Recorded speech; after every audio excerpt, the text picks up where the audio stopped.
안녕하세요 여러분, Margot입니다. Hi everyone, it's Margot. Bonjour tout le monde, c'est Margot, j'espère que vous allez bien. Perso, moi ça va. Du coup, aujourd'hui on se retrouve pour un nouvel épisode et je suis de retour pour ma sélection de 5 dramas disponibles sur Netflix que je vous recommande, partie 4. Oui, c'est déjà la 4e partie, ça passe très très vite. Donc voilà, une fois de plus, je suis de retour pour vous donner ma petite recommandation. Si voilà, ces derniers temps, vous savez pas trop quoi regarder, vous cherchez un bon petit drama, bah écoutez, je vais vous en proposer du coup 5 nouveaux. Aussi, si jamais, j'ai déjà fait 3 épisodes précédents, donc si jamais vous les avez pas écoutés, bah je vous invite à aller voir un petit peu mes autres sélections, comme ça vous pourrez avoir une liste un peu plus grande. Avec cet épisode-là, on sera à 20 dramas que je vous recommande disponibles sur Netflix, donc voilà. 2 petits disclaimers avant qu'on commence. Si jamais tous les titres de dramas que je vais donner durant cet épisode seront disponibles en description de cet épisode-là en particulier. Deuxième disclaimer aussi que j'ai envie de vous faire, il faut savoir que pour Netflix, ils ont 2 types de dramas généralement. Ils ont les dramas produits par Netflix dont ils ont les droits exclusifs. Donc c'est-à-dire que peu importe quand vous écoutez cet épisode-là, bah, ces dramas-là seront toujours sur Netflix, à moins que Netflix disparaisse. Par contre, vous avez un deuxième type de dramas qui sont faits des dramas plutôt temporaires. En gros, Netflix rachète la licence pour une période, pour X temps par exemple, et ils ont le droit de le diffuser sur leur plateforme pendant X temps. Et dans ces cas-là, justement, je vous garantis pas qu'au moment où vous m'écoutez, par exemple si vous m'écoutez en 2025-2026, je peux pas vous garantir que ces dramas seront toujours disponibles sur Netflix. Par contre, peu importe s'ils sont encore disponibles sur Netflix ou pas au moment où vous m'écoutez, ce sont quand même des très très bons dramas que je vous recommande tout court. Donc voilà, je pense que c'est à peu près tout. J'ai fini pour ma petite introduction et je pense qu'on peut directement commencer par le premier drama que je vous recommande. Alors ça, c'est un classique pour ceux encore qui ne l'ont pas vu. Vraiment, il faudrait que vous alliez le voir parce que c'est vraiment un classique. Celui-là a une petite histoire particulière parce que il y a une attache émotionnelle avec ce drama-là. C'est le drama Hotel des Luna, un drama coréen de 16 épisodes qui date de 2022 et qui est spécial TVN. Alors ce drama, si jamais, il est aussi disponible sur Amazon Prime et Viki en plus de Netflix. Donc c'est un drama extrêmement connu, extrêmement populaire. Je sais pas si vous en avez déjà entendu parler. En fait, c'est un drama qui a un petit peu un soft spot pour moi parce qu'en fait il est sorti quand j'étais en Corée du Sud. C'est-à-dire que quand j'étais en Corée du Sud, je voyais des affiches, je voyais même des gens dans le métro qui étaient en train d'écouter l'OST du drama. Enfin voilà, il y a une attache émotionnelle par rapport à ce drama-là. Et l'autre drama aussi, c'est When the Devil Calls Your Name, parce que ces 2 dramas-là sont sortis au même moment où j'étais en Corée du Sud. Alors c'est un drama extrêmement connu, je pense que vous en avez entendu parler, avec IU. IU du coup qui est l'actrice et aussi l'idol, et accompagnée du coup de Yoo Jin-gu. Yoo Jin-gu, c'est un acteur assez connu. Il y a pas longtemps, il a joué dans Link, il a aussi joué dans Beyond Evil. On en reparlera d'ailleurs juste après de Beyond Evil. Donc voilà, c'est vraiment un drama vraiment sympa en gros qui va parler de Chang Man-wol, joué par IU, qui est une sorte d'immortel qui a vécu presque 1000 ans, ou qui a vécu même 1000 ans en fait, et qui est à la tête d'un hôtel, un hôtel en fait dédié aux esprits, et chargé en fait de s'occuper des défunts, des fantômes une fois qu'ils sont morts, et d'exaucer tous leurs vœux avant justement de les envoyer dans l'au-delà. Donc voilà, et justement notre personnage de Yoo Jin-gu, lui, va jouer le rôle de Koo Chang-sang, et lui c'est un humain, et pour certaines raisons il va être contraint de travailler pour Chang Man-wol dans cet hôtel-là, et du coup une histoire va naître entre ces 2 personnages-là. Bien évidemment, il y a aussi plein d'autres acteurs, je pense que vous en avez entendu parler. Il y a aussi l'acteur qui est... Alors attendez... Il y a aussi Lee Do-yeon, voilà. Alors je sais pas si ça vous intéresse, mais Lee Do-yeon c'est l'acteur qui a joué il y a pas longtemps dans The Glory, il a joué dans Melancholia, il a fait dans 18 Again, il est assez connu, et il a un rôle aussi dans Hotel des Luna, et c'est vraiment ce rôle-là qui me l'a fait découvrir. C'était même pas 18 Again, c'était vraiment Hotel des Luna. C'est là où je me suis dit, waouh, j'aime trop Lee Do-yeon. Franchement, dans le drama, Lee Do-yeon il est pépite, donc voilà. C'est aussi un drama du coup qui va se passer dans l'ère moderne, mais qui va aussi osciller avec une période, une pseudo-période qui se passerait entre la transition entre l'ère Goryeo et l'ère Joseon. Ça mélange un petit peu d'historique quand même pour ceux que ça intéresse, même si c'est pas prédominant, mais il y a quand même une partie. Donc c'est vraiment un drama en fait. On a déjà fait des épisodes avec Christelle, mais je doute que ce soit sorti au moment où vous nous écoutiez. C'est vraiment un drama qu'on aime énormément avec Christelle parce qu'en fait c'est un drama qui, au-delà juste d'être un drama surnaturel, voilà, tu ris bien avec une immortelle et tout. En fait c'est un drama vraiment qui questionne sur la vie et qui apporte justement des questionnements sur le sens de la vie, sur est-ce qu'il y a une vie après la mort, qui mêle aussi le folklore coréen ainsi que le bouddhisme. Donc vraiment c'est un drama très très intéressant. Il faut vraiment, il y a d'autres couches de lecture, il n'y a pas qu'une seule couche de lecture, et c'est ça qu'on a beaucoup aimé avec Christelle. C'est vrai que maintenant que j'y pense, qu'on a fait cet épisode avec Christelle et je me souviens un petit peu de ce qu'on avait dit, j'ai hâte qu'il sorte parce que je pense que vous allez vraiment l'aimer. Nous en tout cas on a beaucoup aimé le regarder parce qu'on l'a re-regardé du coup. Je pense que je vais vous le sortir pour Halloween en vrai. Donc ça risque d'être dans un moment, mais je pense peut-être vous le mettre entre septembre et octobre à mon avis. Donc voilà, c'est un drama que j'aime beaucoup et que je vous recommande vivement. Il a été tellement populaire et il est vraiment vraiment aimé celui-là. Donc si vous ne l'avez pas encore vu, vraiment allez-y, c'est vraiment un très très très bon drama. L'OST est super, les acteurs sont super. Donc franchement allez-y, là vous risquez pas grand-chose. Franchement celui-là vous pouvez pas vous tromper, il n'y a pas vraiment de risque dessus. Franchement il y a de fortes chances pour que vous l'adoriez. Donc voilà. Ensuite, autre drama. Alors c'est drôle parce que maintenant que je regarde ma liste, en fait, contrairement au mois dernier, où c'est vrai que le mois dernier je vous avais fait des recommandations vraiment un peu obscures, un peu sombres, pour ce mois d'avril, écoutez, c'est beaucoup plus léger. Je regarde un peu ma liste, j'ai au moins 3 romances, /4. Donc franchement, ce mois-ci, vous êtes gâtés. Hein. En fait, j'ai pas fait exprès. Il faudrait peut-être que je mélange mieux les dramas pour que ce soit un peu plus équilibré. Mais c'est vrai que là, c'est un peu tout ou rien entre mars et avril. C'est un peu n'importe quoi. Deuxième drama que je vous recommande, c'est un drama que j'ai beaucoup aimé à l'époque qui est Do You Like Brahms ou bien Brahms를 좋아하세요, qui est un drama coréen de 16 épisodes qui date de 2020, spécial SBS, disponible sur Netflix et Viki. Alors celui-là, il y a déjà des épisodes qui ont été faits il y a un long moment, alors si je me trompe pas, c'était mes tout premiers épisodes à l'époque, en 2020 je crois. On a fait des épisodes donc vous pouvez descendre beaucoup plus bas ou bien vous tapez dans la barre de recherche Do You Like Brahms et vous allez sans doute retrouver. Donc c'est un petit drama vraiment sympathique, une romance pure. Oui, attendez. Oui, si, c'est une romance. Il me semble que c'est une romance pure. C'est une romance du coup qui va se placer dans le milieu de la musique. Alors pour les acteurs principaux, je pense que vous allez être contents. Nous avons Park Eun-bin. Oui, je sais qu'il y en a beaucoup qui l'aiment. C'est l'actrice par exemple qui a joué dans Isangan Byonosa Uyang-woo, Extraordinary Attorney Woo. Elle a aussi joué dans Yeonmo, The King's Affection. Elle a fait énormément de drama. Et nous avons Kim Min-jae. Kim Min-jae aussi, je pense que vous le connaissez. C'est l'acteur qui a joué par exemple dans The Cocky Prince, Dali and the Cocky Prince, je crois que c'est ça. Et il joue aussi dans la saison 2 et la saison 3 de Docteur Romantique. Ce sont nos deux acteurs principaux et du coup, comme je l'ai dit juste avant, ça va se placer dans le milieu de la musique. Donc nous allons avoir un personnage qui s'appelle Chae Song-ha. Chae Song-ha, en fait, elle est jouée par Park Eun-bin et c'est une jeune femme qui, à l'âge de 27 ans, il me semble, va vouloir se lancer dans le violon. Elle va recommencer ses études de zéro. Je crois qu'elle avait un master en économie, je crois. Elle va décider de repartir dans un conservatoire et de tout recommencer. Et de l'autre côté, nous avons un autre personnage qui est Park Jun-young. Park Jun-young, lui, il est joué par Kim Min-jae et c'est un pianiste prodige. Et ces deux personnages-là vont se rencontrer parce qu'ils vont devoir collaborer ensemble. Voilà, c'est à peu près tout, je vais pas vous en dire trop. C'est vraiment un drama que j'ai beaucoup aimé et je crois que je l'avais enregistré avec Anouk si je ne dis pas de bêtises. Et en fait, ce que j'avais aimé avec ce drama, au-delà même d'une romance et que ça parle de musique, c'est que ça traite vraiment des thèmes assez intéressants comme la reconversion, ne jamais abandonner, il est jamais trop tard pour faire ce que l'on aime. C'est pas parce que tu commences quelque chose plus tard que les autres, c'est-à-dire par exemple 27 ans, que ça veut dire que ta vie est foutue, ou que tu ne réussiras pas, ou que c'est la fin du monde. Donc il y a vraiment des très beaux questionnements sur la vie, sur aussi ses passions, ses rêves, suivre ses rêves, abandonner ses rêves aussi. Donc franchement c'est vraiment un drama à l'époque que j'avais beaucoup aimé, franchement j'avais trop kiffé. Et puis aussi il y a plein d'acteurs que vous connaissez, un des acteurs secondaires c'est le même qui va jouer là dans Hellbound saison 2 qui va remplacer Yoo Ha-in, et c'est aussi le même acteur qui a joué dans Our Beloved Summer, voilà, et il a aussi joué dans, vous savez, Vincenzo, le Teho. Vous savez, celui qui tombe amoureux de Vincenzo. Vous vous souvenez de ça? Voilà, bah c'est lui. Il joue aussi dedans. Donc voilà, vous allez reconnaître plein d'acteurs, bien évidemment. C'est vraiment une très jolie romance, très douce. Dans mes souvenirs, en tout cas, ça fait un moment que je l'ai pas vu, mais voilà. Donc c'est un drama qui est très sous-coté. Il y a très peu de personnes qui le connaissent et il y a très peu de personnes qui en parlent. Donc je me suis dit que ça aurait été sympa de vous en parler parce que je pense que vous avez dû passer à côté, à mon avis. Donc voilà, je vous le recommande vivement si vous avez le temps. Et si vous êtes intéressé, il y a 2 épisodes qui sont disponibles sur le podcast, mais ils ont été faits déjà il y a un petit moment.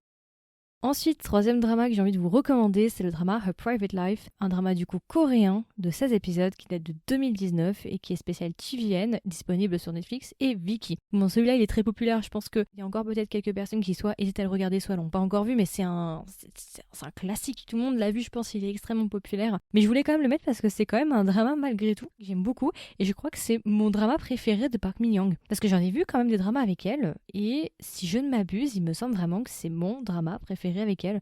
Alors pour les acteurs principaux, nous avons comme je l'ai dit Park Min-young qui va jouer le rôle de Sang Dok-mi et nous avons Kim Ji-wook qui va jouer le rôle de Ryan Gold. Alors pour Kim Ji-wook, je pense que vous le connaissez. Alors il a fait dans Crazy Love que je n'ai pas trop apprécié. En revanche, il a fait dans The Guest, Zone de Guest, un drama d'horreur qui parle d'exorcisme. C'était le père Matteo. Voilà, si vous savez, vous savez. Il a joué dans quoi? Il a aussi joué dans Voice 1 si je ne dis pas de bêtises.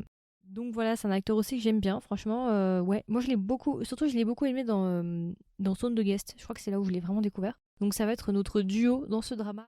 Et du coup, rapidement, de quoi va parler Private Life? En fait, ça va parler de notre personnage principal qui s'appelle Sang Dok-mi, qui est en fait une double vie. La journée, elle travaille dans un musée, et la nuit, ou le soir, ou dans ses jours de congé, elle est une fan inconsidérée d'une idole. Et en gros, Sang Dok-mi, en fait, elle essaie de jongler entre ces deux identités-là, ou bien ces deux vies. Et justement, Sang Dok-mi fait tout pour que justement personne ne sache qu'elle est une fan inconsidérée d'une idole en particulier. Et du coup, bah voilà, elle a son identité secrète le soir. Et en gros, elle va rencontrer le chemin de Ryan Gold, qui va devenir son patron. Et au-delà même d'être son patron, c'est aussi un artiste extrêmement connu. Et le truc que vous voyez, c'est que bon, ils vont devoir travailler ensemble, ok, mais en fait, Ryan Gold est très ami, ou en tout cas a des contacts avec l'idol dont Sang Dok-mi est fan. Voilà, je vais pas vous en dire plus, je vais vous laisser regarder le drama pour en découvrir plus. Mais principalement, ce drama est une office romance pour ceux que ça intéresse. Et franchement, j'ai trop aimé leur alchimie. Je trouve vraiment que de tous les pairings qu'elle a pu avoir, Park Min-young, je crois que c'est son meilleur pairing. Pour moi, c'est l'acteur où elle a eu le plus d'alchimie. Peut-être avec I Will Find You When the Weather is Fine, qui était pas mal aussi.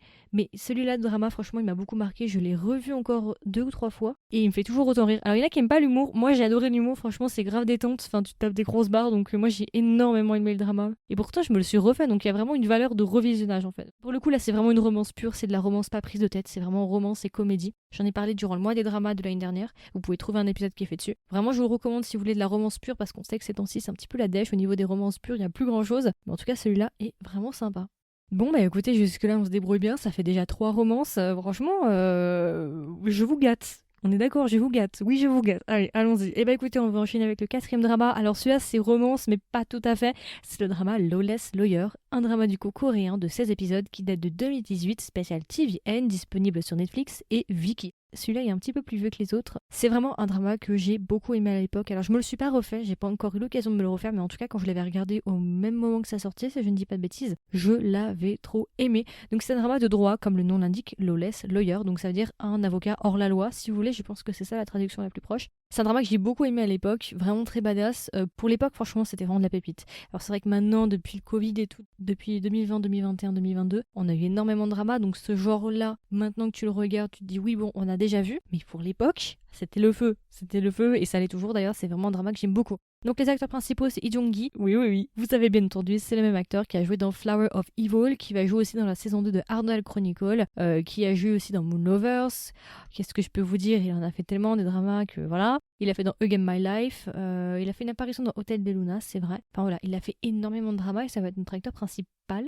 Et, petite surprise, nous avons Soyeji. Et oui, s'il y a des fans ici de Soyeji, c'est votre moment. Soyeji, elle a joué par exemple dans Save Me, elle avait joué dans It's Okay to Not Be Okay, et récemment, elle a joué dans Eve. Donc voilà, ce sont nos 2 acteurs principaux pour ce drama. Je trouve que franchement, c'est un super bon pairing. C'est vrai qu'on n'a plus des pairings aussi impressionnants. Enfin, en fait, pour l'époque, peut-être que c'était pas si impressionnant, mais maintenant qu'on a notre regard de 2023-2022, bah c'est sûr que maintenant c'est impressionnant parce qu'on se dit, voilà, entre-temps, les acteurs ont beaucoup plus grandi en termes de fame, j'ai envie de dire ça comme ça, donc maintenant ça nous semble incroyable, mais peut-être que pour l'époque c'était pas si incroyable que ça. Mais en tout cas, c'est vraiment un drama que j'ai beaucoup aimé, qui parle de droit, qui parle de vengeance, avec notre acteur principal qui est du coup Bong Sang-pil, qui est joué par Lee Jong-gi. Et en gros, Lee Jong-gi, dans le drama, en fait, il va jouer un avocat qui va vouloir se venger. Je vais pas vous en dire trop, mais voilà, il a une vengeance à effectuer et justement, il va travailler aux côtés de Ha-jae, qui est du coup joué par Soyeji, qui est aussi une avocate, et ils vont bosser ensemble pour se venger. Du coup, ce qui est assez drôle avec ce drama, ce qui détonne un petit peu avec le reste, c'est qu'en fait l'avocat, il travaille étroitement avec des gangs pour l'aider justement à faire sa vengeance. Donc voilà, c'est vraiment un avocat qui est pas conventionnel, qui se bat d'ailleurs, qui fera beaucoup. En fait, si vous voulez, on pourrait le rapprocher avec The Fairy Priest et Vincenzo.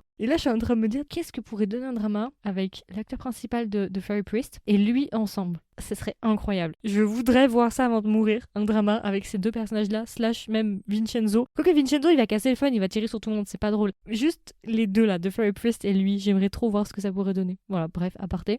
Donc voilà, très très bon drama de justice, très très bon drama de vengeance. Il y a une romance du coup entre nos 2 personnages principaux, Ha-jae et Bong Sang-pil, joués par Lee Jong-gi et Soyeji, si ça vous intéresse. Très très bon drama à l'époque, je l'avais vraiment adoré, c'est vraiment du badass, il a pas le time. C'est vraiment du revirement de situation sur revirement de situation. J'ai pas envie de dire c'est l'ancêtre de Vincenzo, mais c'est un peu ça quoi, c'est le grand-père de Vincenzo. Donc voilà, si vous avez un petit peu de temps, n'hésitez pas, même s'il est un peu plus vieux, 2018, mais il est très très bon.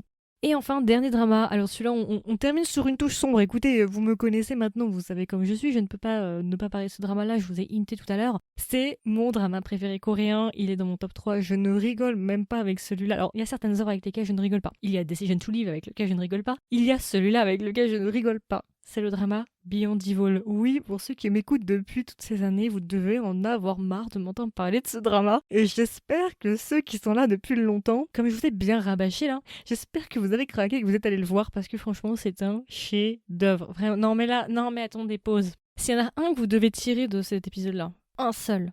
La maison brûle, qui est-ce que je sauve? Je sauve Beyond Evil. Non, il n'y a pas à réfléchir, c'est Beyond Evil que je sauve.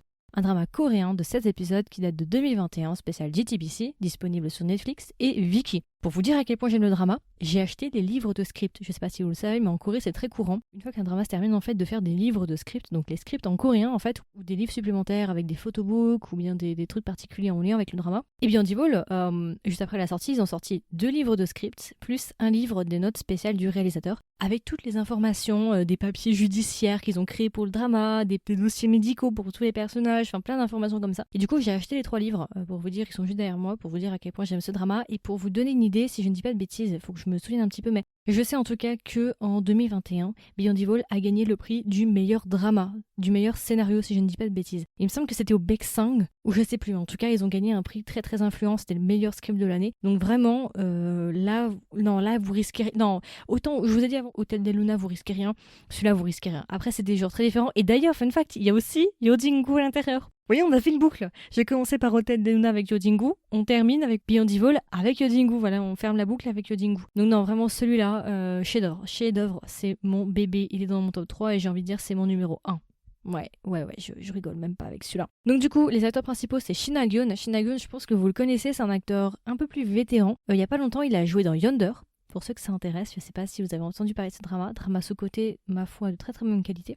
Il avait fait dans le drama Fix You, il a fait beaucoup de drama, donc c'est un acteur extrêmement connu, c'est vraiment un acteur vétéran. Donc je pense que vous le connaissez. Et ensuite nous avons du coup Yo Jin-gu comme je vous l'ai dit juste avant. Donc voilà, ce sont nos deux acteurs principaux. C'est vraiment un drama que j'ai adoré. Je sais pas ce que je peux vous dire de plus, mais à part déjà ce que je vous ai dit avant. Vraiment c'est un drama à voir, du coup c'est un thriller. Du coup le drama va se placer dans la ville de Manyang. Et en fait on comprend que dans cette ville-là, il y a eu malheureusement une série de meurtres qui ont eu lieu dans les années fin 90, début 2000. Et en gros, un des suspects principaux entre guillemets de ces meurtres-là, c'était le personnage de Lee Dong-sik, joué par Shin Ha-gyun. Mais après plusieurs enquêtes, Lee Dong-sik a été retiré de la liste des suspects. Donc ça se passe dans les années 2000. Et le drama du coup va se placer 20 ans après. On va sauter de 20 ans. Et cette fois-ci, du coup, on est toujours dans la même ville, on est toujours dans la ville de Manyang, et le drama va commencer avec l'arrivée d'un nouveau personnage qui s'appelle Ha-ju-won, joué par Yo Jin-gu, qui va intégrer le commissariat de la ville, accompagné justement de, du coup, Lee Dong-sik, qui est devenu aussi un policier. Oui. Et les deux hommes vont être contraints de travailler ensemble en tant que partenaires. Ils appellent ça partner. C'est justement, je sais pas comment on appelle ça dans la police, c'est quand le duo en fait. Quand t'as un duo, t'as une paire, t'es assigné avec quelqu'un d'autre et tu dois toujours être avec cette personne-là. Ils vont être contraints de travailler ensemble et on va dire que ça va très très mal débuter entre les deux parce que Han Ju-won n'aime pas du tout Lee Dong-sik, ça ne passe pas du tout avec lui. Et il faut savoir aussi qu'il y a une différence d'âge à peu près de 20 ans, je pense, entre les deux. Et au début du drama, des meurtres vont survenir à nouveau. Et ces meurtres-là ont exactement le même mode opératoire qu'il y a 20 ans auparavant. Donc, le meurtrier d'il y a 20 ans va refaire surface dans la ville de Manyang. Voilà, je ne vais pas vous en dire plus. Je vais vous laisser regarder le drama. Voilà, je ne vais pas en dire plus, mais c'est vraiment un excellent drama. C'est vraiment un chef-d'œuvre. La musique est magnifique. Tout est beau. Visuellement, c'est magnifique. L'alchimie entre les deux acteurs principaux, c'est d'une intensité. Enfin, vous verrez, il y a une connexion entre ces deux personnages-là qui est incroyable. En fait, si vous voulez, il y a deux dramas que j'ai tendance à mettre ensemble, qui sont sortis aussi la même année. C'est Beyond Evil et Devil Judge. Alors oui, ce sont deux dramas obscurs, mais c'est pas du tout les mêmes genres. Pourquoi je les mets ensemble? Parce que ce sont deux dramas qui ont en tête d'affiche deux acteurs masculins avec une différence d'âge de 10 à 15 ans, même voire 20 ans, et qui ont une excellente alchimie. Pareil, dans Devil Judge, c'est une alchimie de malade mental, c'est un truc vraiment, c'est des âmes sœurs, il y a un truc qui passe. Pas forcément romantique, hein. Après, c'est à vous de juger si vous estimez que c'est romantique ou pas, mais en tout cas, c'est vraiment quelque chose d'intense, quelque chose de fort, qui passe vraiment. Et dans Beyond Evil, c'est aussi le cas. Donc si vous aimez bien les bromances, les choses un peu intenses, vous allez adorer. Et aussi si vous aimez bien tout ce qui est intrigue, parce qu'il y a une enquête. Et d'ailleurs, j'ai fait des épisodes sur Beyond Evil. En fait, tous les dramas dont je vous ai parlé aujourd'hui, oui, j'ai fait des épisodes dessus, sauf Lawless Lawyer, j'ai pas fait d'épisode dessus. Voilà, non, vraiment très très bon travail. D'ailleurs, je pense que je vais me le refaire parce que je ne me le suis pas refait en fait, parce qu'en fait, je l'aime tellement que j'ai pas envie de me le lasser, donc je ne l'ai pas refait. De peur justement de m'en lasser. Par contre, Devil Judge, je me le suis refait il y a pas longtemps, je pense pour la deuxième ou troisième fois. Et Beyond Evil, il faudrait que je me le refasse parce qu'il est juste magnifique. C'est vraiment un drama que j'aime trop. Et c'est vrai, c'était vraiment le premier rôle où j'ai apprécié Yo Jin-gu. Je l'avais regardé une première fois dans Hotel del Luna. Je l'avais pas plus apprécié que ça. Ensuite, j'ai regardé plus tard Beyond Evil et je l'ai juste adoré. Franchement, il est super jeune, Yo Jin-gu. Hein. Je crois qu'il a 25 ans. On dirait pas, mais il est super jeune. Et bref. Donc voilà, je vous le recommande à 2000%. S'il y en a un que vous devez retenir de cet épisode-là, c'est Beyond Evil sans aucune hésitation. N'hésitez pas à le regarder si vous avez un peu de temps. C'est un excellent drama, c'est même un chef-d'œuvre. Donc voilà, c'est à peu près tout. Du coup, c'était ma sélection de 5 dramas disponibles sur Netflix que je vous recommande. J'espère que ça vous a plu, j'espère que ça vous a intéressé. Pour ce mois-ci, j'ai essayé de vous donner des dramas un peu plus gais, qui tirent plus vers la romance, qui sont un peu plus légers. Le naturel revient toujours au galop. Je vous ai quand même donné Beyond Evil, d'ailleurs, je me demandais justement quand est-ce que j'allais vous caser Beyond Evil parce que c'est mon drama préféré, donc voilà, je suis contente d'en avoir parlé. Le meilleur pour la fin, donc voilà, écoutez, j'espère que ça vous a plu, j'espère que ça vous a intéressé. Comme d'habitude, n'hésitez pas à me donner vos retours. Est-ce que cette sélection vous a plu? Est-ce qu'il y en a que vous aviez déjà vu? Ou au contraire, est-ce qu'il y en a que vous avez découvert et que vous aimeriez voir? Dites-moi un petit peu votre sélection parmi ces 5-là, est-ce qu'il y en a qui vous intéressent? Et puis voilà, écoutez, je vous souhaite une agréable journée ou une agréable soirée, et je vous dis à la prochaine pour un nouvel épisode. Bye bye.